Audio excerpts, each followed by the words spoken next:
ओम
वंदे वाणी विनायकौ।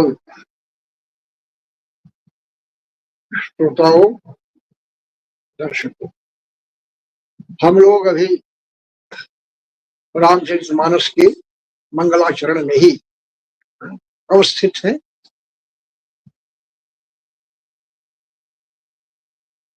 वाणी अर्थात सरस्वती माता, उनके गुण पर,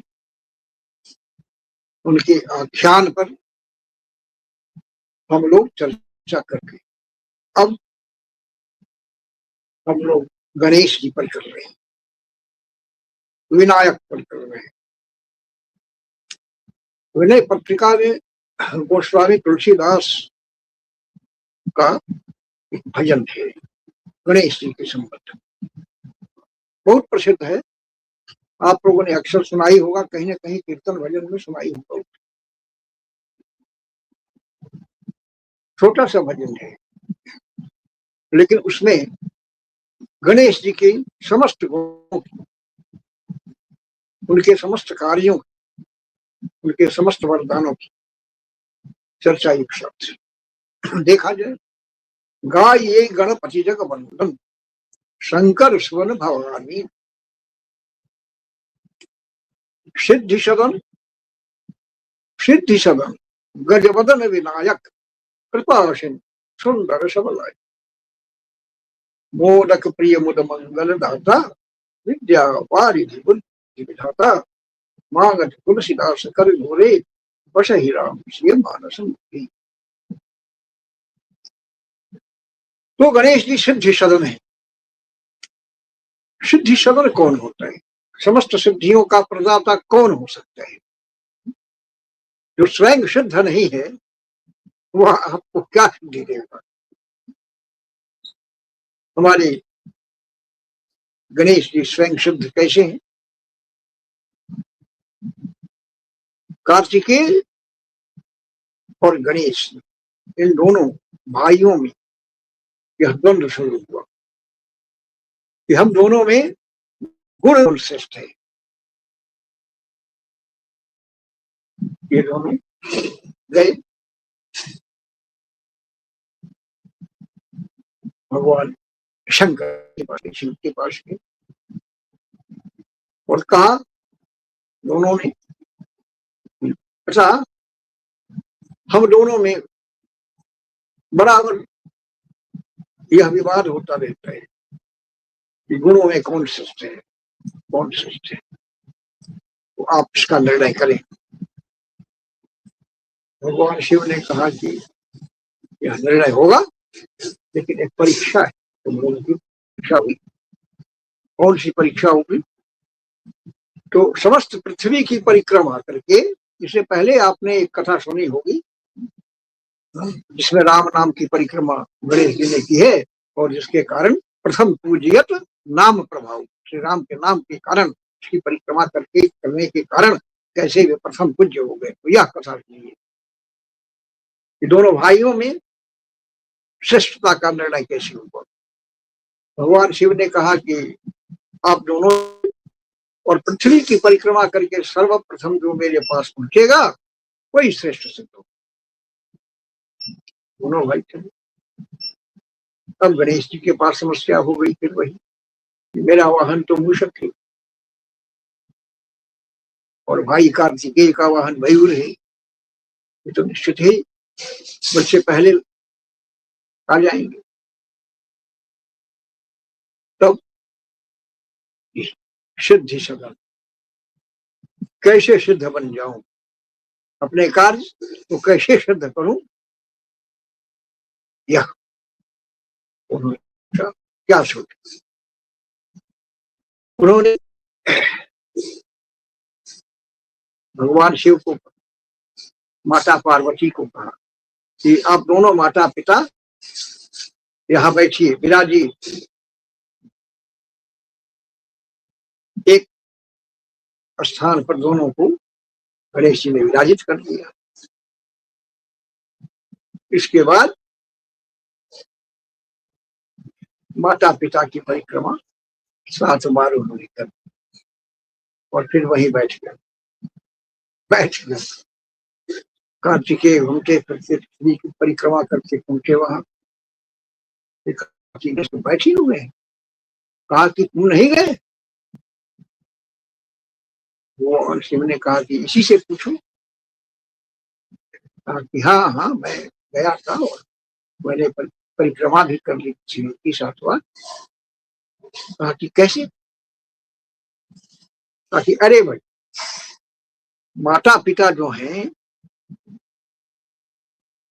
वे, उनका महत्व पृथ्वी की तरह है।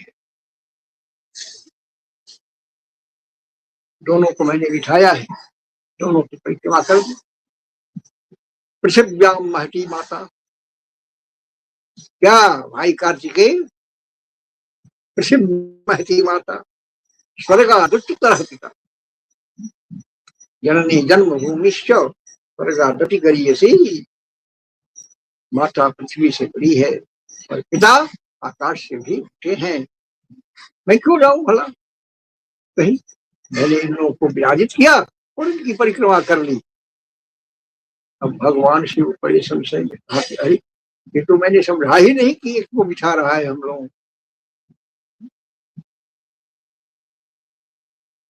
भगवान शिव ने कहा, निर्णय दिया कि नहीं, कार्तिकेय इसने तो कार्य सिद्ध कर दिया है, अपना कार्य सिद्ध कर दिया, अपने बुद्धि से सिद्ध कर, ये श्रेष्ठ भी है। यह कथा भी प्रसिद्ध है उनकी श्रेष्ठता की। सिद्धि सदन और विनायक, वे क्यों है? नायक की विशेषता क्या है और विनायक क्यों कहा गोस्वामी तुलसीदास ने? नायक जो भौतिकता को चलाता है। बहुत तेरे नायक अभी है ना, विराज रहे हैं हमारे जनतंत्र में, जो संसार को चलाने के कार्य में सिद्ध होता है, वो नायक होता है। लेकिन समस्त सृष्टि, चर अचर जीव जग क्षर अक्षर, सबको चलाना, और कैसे चलाना?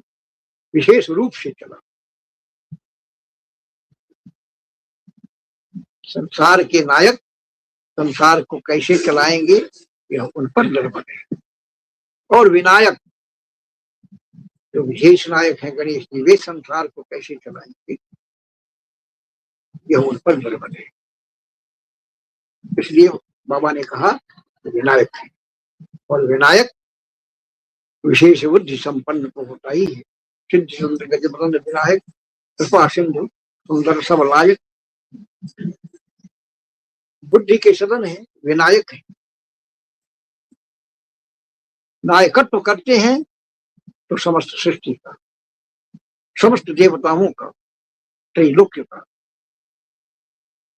कैसे विनायक है? फिर एक कथा, गणेश जी और कार्तिकेय दोनों यात्रा पर थे, दोनों यात्रा पर थे। चलते चलते गणेश जी को प्यास लगी। मैंने कहा कि भाई मुझे तो बहुत प्यास लग रही। कार्तिकेय ने कहा कि अरे अब यहाँ पानी है कहाँ, जल नहीं है, चलो चलते हैं। गणेश जी ने कहा कि नहीं, मैं तो जल पीऊंगा, बिना पिए मैं आगे नहीं बढ़ूंगा। कार्तिकेय ने कहा कि अद्भुत बात कह रहे हो, जल कहीं है नहीं, तुम जल पियोगे कैसे? कहा कि मैं पी लूंगा जल, देखिए ना मैं पीता हूँ, मैं माँ का आह्वान करता हूँ। अब देखिए यहाँ भी माँ का आह्वान करते हैं गणेश। ऐसे ही विनायक नहीं होगा जलते ही। सबसे पहले तो अपना नायक हुई, अपनी आत्मा का नायक हुई, अंतरात्मा का नायक हुई, अपनी बुद्धि का, अपनी प्रज्ञा का नायक हुई। इसके बाद ही आप विनायक हो सकते। देखिए गणेश जी क्या सीख देते हैं। वो कहते हैं कि मैं माँ का आह्वान करता हूँ, देखिए, और उन्होंने बैठ गए शासन पर जहां थे वहीं, और उन्होंने गंगा जी का स्मरण। गंगा जी, गंगा भी तो माता है, माता पार्वती में और उनमें है। ऐसा लोक कथा भी है कि दोनों में द्वंद्व चलता रहता है। तो माता गंगा का स्मरण किया, वहां स्मरण किया तो माँ माँ फूट पड़ी, पृथ्वी को फोड़कर जल निकला। गणेश जल पिया। क्या दोनों भाई लौटे कैलाश, तो कार्तिकेय ने शिकायत की भगवान शिव से। बेटा देखिए, ये गणेश जो है यात्रा पर जब था तो इसने माँ गंगा का आह्वान कर जल पिया है? जहां तहां ये माता गंगा का आह्वान करेगा, उनकी महिमा घटाएगा, उनका महत्व तो कम होगा।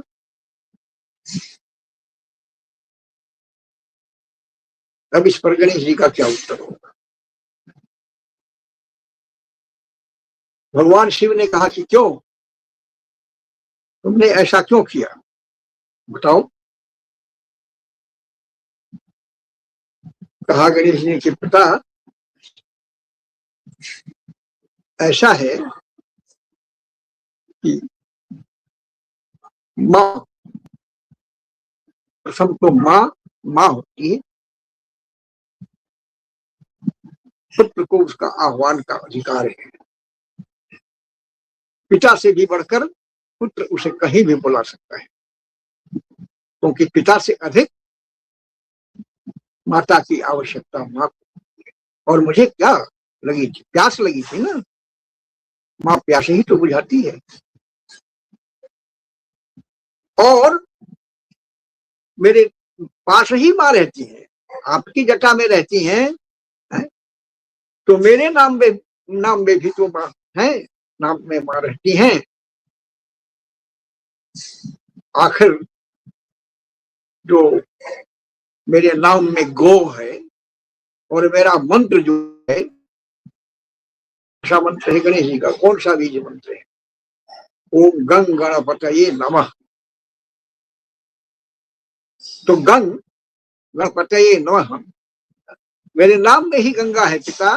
गंग गंग गणपतये नमः। देखिए, ये देखिए बुद्धि विधाता को, मेरे नाम में ही मां विराज रही हैं, वो तो कहीं प्रकट हो जाएंगे मेरे कार्य।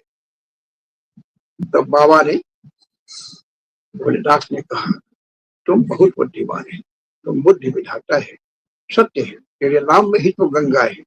और भगवान ने वरदान दिया कि जो कोई भी, मान लो कहीं कर्मकांड हो रहा है, पूजा पाठ आरंभ है, और वहां गंगाजल का अभाव हो गया है, अचानक हो जाता है, मान लो अचानक गंगाजल का अभाव हो गया है, तो जल होना चाहिए पात्र में, और उसमें इस तुम्हारे बीज मंत्र से कोई भी आम्र पल्लव से को घुमाकर अगर कहेगा गंग गणपतये नमः, हो जाएंगे। अब देखिए बुद्धि विधाता गणेश जी जैसे बुद्धि विधाता है वैसे ही पराक्रमी भी। उनके हाथ में परशु रहता है। पुराणों में कथा है कि गजमहासुर नाम का एक राक्षस था। वह भगवान शिव से वरदान प्राप्त कर चुका था, उन्हें कोई मार नहीं सकेगा। अब जिसे यह वरदान प्राप्त हो जाएगा कि उसे कोई नहीं मार सकेगा, वह कितना निरंकुश हो जाएगा सोचा जाए। निरंकुश हो गया, लगा दे अमरावती पर आक्रमण कर। सभी देवता त्राहि त्राहि करने लगे। भगवान शिव का वरदान था, भगवान शिव भी उसे युद्ध नहीं कर सकती थी। तो फिर क्या हुआ? गणेश जी को यह कार्य दिया गया। भगवान गणेश आप युद्ध करें और उसका वध। पिता के वरदान से संयुक्त जो राक्षस था उससे पुत्र ने संघर्ष आरंभ किया, युद्ध आरंभ किया। भगवान गणेश के भी लड़ते लड़ते सारे अस्त्र शस्त्रों को उस राक्षस ने निष्फल कर, निष्फल ही नहीं किया बल्कि उनके सारे शस्त्र ही समाप्त हो गए निष्फल होते। अस्त्र शस्त्र जब समाप्त हो गए तो भगवान गणेश ने के पास तब कोई अस्त्र था नहीं। उन्होंने सोचा क्या किया जाए, तो उन्होंने अपना दांत ही उखाड़ लिया। एक दांत ही उखाड़ लिया। तत्परता देखिए, पतित्व देखिए, संसाधन कैसे प्रकट करें। प्रायः सारे संसाधन समाप्त हो गए हैं, समस्त सुविधाएं मिट गई, सारे द्वार बंद हो गए। तब क्या करें? बुद्धि का प्रयोग कैसे करें? एक दांत ही उखाड़ लिया। कितना अच्छा अस्त्र हो सकता है, हाथी का दांत, और उसी से प्रहार किया। गजमुखासुर और गजमुखासुर जो है, और देखा कि यह अस्त्र तो विचित्र है, इससे तो मैं मारा जाऊंगा, कि अस्त्र शस्त्र में तो कहीं इसका नाम नहीं है। उसने चूहे का रूप धारण कर दिया, मूषक का, और बड़े वेग से भागने लगा। वेग से भागने लगा तो गणेश जी ने उसका पीछा किया और गणेश जी की स्थूलता, गणेश जी के शरीर का भार, सोचिए वो बैठे होंगे उस पर तो कैसे वो मिमियाया होगा। रोने लगा, घर में आ गया, आसन ही बन गया था। कहा कि प्रभु मुझे क्षमा करें, मैं अब किसी को नहीं सताऊंगा, लेकिन मुझ पर कृपा भी कीजिए। आपने अच्छा किया जो भागते दौड़ते मुझे पकड़ा और मुझ पर बैठ गए। अब मुझे वरदान दीजिए कि आज से मैं ही आपका वाहन रहूंगा। तो मूषक वाहन जो गणेश जी हुए, उनका वाहन मूषक का तो यूं ही नहीं हुआ। एक कथा है पौराणिक, जिसके अनुसार गणेश जी का वाहन मूषक। इस कथा में सबसे बड़ी बात यह है कि हम जब बिल्कुल निरस्त हो जाए, हमारे पास कोई साधन नहीं रहे, तो हमारे पास जो भी है उसका कैसे उपयोग करें और कैसे सफलता प्राप्त करें, यह गणेश जी का स्वरूप देखिए। कान बड़े बड़े, कान बड़े बड़े क्यों है? जो गणेश होगा, गणनायक होगा, जो शासक होगा, उसको क्या करना चाहिए? इसका प्रतीक है बड़े बड़े कान जो हैं प्रतीक हैं कि बातों को सुनो और बस यही रखो। ये बड़े बड़े कान जो हैं बातों को बचाने के लिए, सुरक्षित रखने के लिए, कोई भेद तुम्हारा जानने न पाए। आप क्या करना चाहते हैं, क्या कहना चाहते हैं, ये सभी जब आप कुछ कहें तभी लोग जाने। सब उधर देखिए कितना बड़ा है, सब कुछ पच सकता है। कहते हैं ना कि इनके पेट में बात नहीं पचती, आवरा है ना, ताक कान से गया और पेट में पचा। वो गणेश जी का कान है बड़ा बड़ा, पेट में पच जाए, जो भी बात कही जाए, ये प्रशासक का गुण होना चाहिए, ये सारी चीजें बताई। और पैर मोटे मोटे हैं, जैसे हाथी के पैर होते हैं। हाथी चलता है, क्या करता है, शासक को चलना चाहिए, निर्णय लेना चाहिए, करना चाहिए, तो क्या करना चाहिए, तौल कर। हाथी के पांव जहां पड़ते हैं क्या होता है, वहां चिन्ह बन जाता है। धूल हो या नहीं हो, तनिक भी हो, लेकिन वहां चिन्ह बनते हैं उसके भार के। तो शासक के भार के चिन्ह होने चाहिए, शासक के प्रशासन के चिन्ह बनने चाहिए, ताकि आतंक की सृष्टि लोग उससे बधे रहे, ये होना चाहिए। और एक दंत, अभी उसकी कथा आपने सुनी, इसकी कई कथाएं, ऐसी भी कथा है।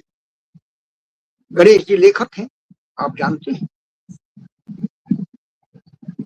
कैलाश में कुछ लिख रहे थे, अपने लेखन पर व्यस्त थे। उसी समय भगवान परशुराम का आगमन। भगवान परशुराम अपने इष्ट, अपने उपास्य के दर्शन के लिए पधार रहे थे। गणेश जी सामने थे, लेखन में व्यस्त थे। उन्होंने कोई ध्यान नहीं दिया। परशुराम जी सामने से जा रहे हैं और कोई ध्यान न दे, तो अनर्थकारी है, अनर्थ। अब क्या है, परशुराम जी परशुराम हो गए, क्रोध उमड़ पड़ा, उमड़ता ही है उनका क्रोध, उमड़ पड़ा। इसने अभ्युत्थान नहीं दिया, मैंने उठकर खड़ा नहीं हुआ मेरे लिए, दंडवत प्रणाम नहीं किया मेरे लिए।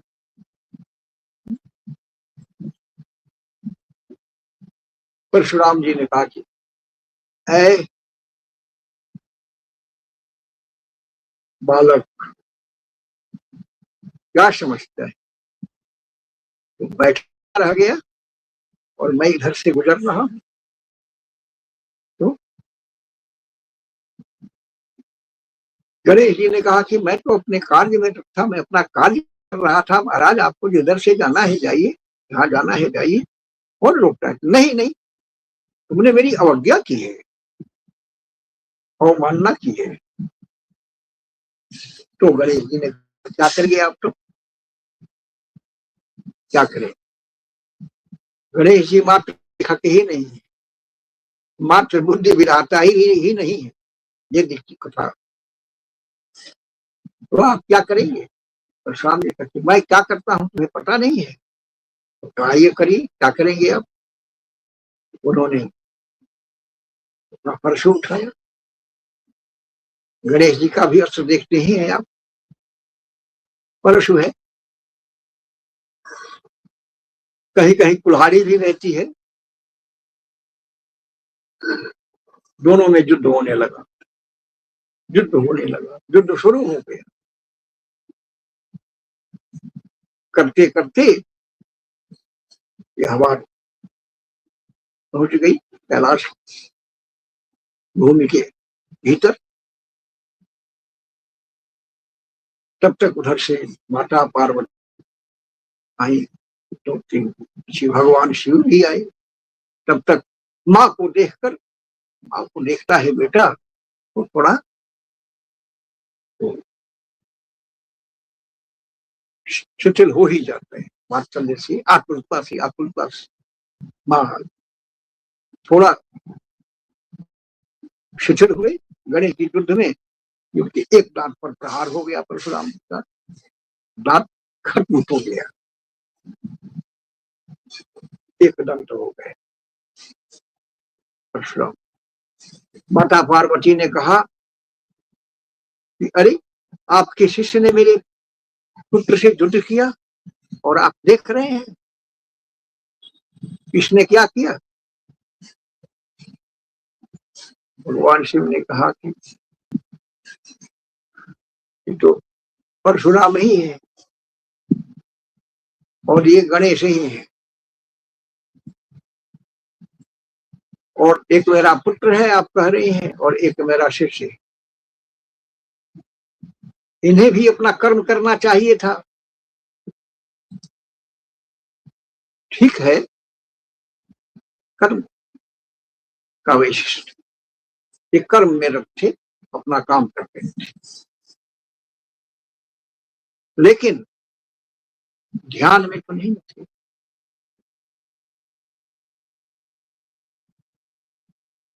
कर्म में और ध्यान में लोग अंतर नहीं समझते। ध्यान में है तो फिर आपको वहां वही रहेगा, कर्म नहीं रहेगा। और आप कुछ भी कर रहे हैं, लोग कहते हैं ना कि मैं ध्यान से यह काम कर रहा हूं, उसमें ध्यान रहेगा भी तो किंचित रहेगा। कोई भी बगल से गुजर जाएगा, उसको देखेंगे, थोड़ा भी देखेंगे, उपेक्षा भाव न भी हो देखने का, लेकिन आपने देख तो लिया। ऐसी ही कथा रहे रामचरितमानस में, वो जो गुरु जी ने प्रवेश किया है भगवान शिव के मंदिर में और शिष्य बैठा रह गया है ध्यान का नाटक करते, नमामि शमीशा निर्वाण। तो ये होता है, ध्यान का नाटक भले न हो, लेकिन अगर आप कर्मरत हैं तो आप संसार में। भगवान ने व्याख्या कि कर्मरत हो तो तब तुम इस संसार में हो। उस स्थिति में दूसरे कर्म वाले भी तुम्हें रोक टोक सकते हैं, तो इन्हें परशुराम की अभ्यर्थना करनी चाहिए। हाँ, करनी चाहिए थी, कोई बात नहीं।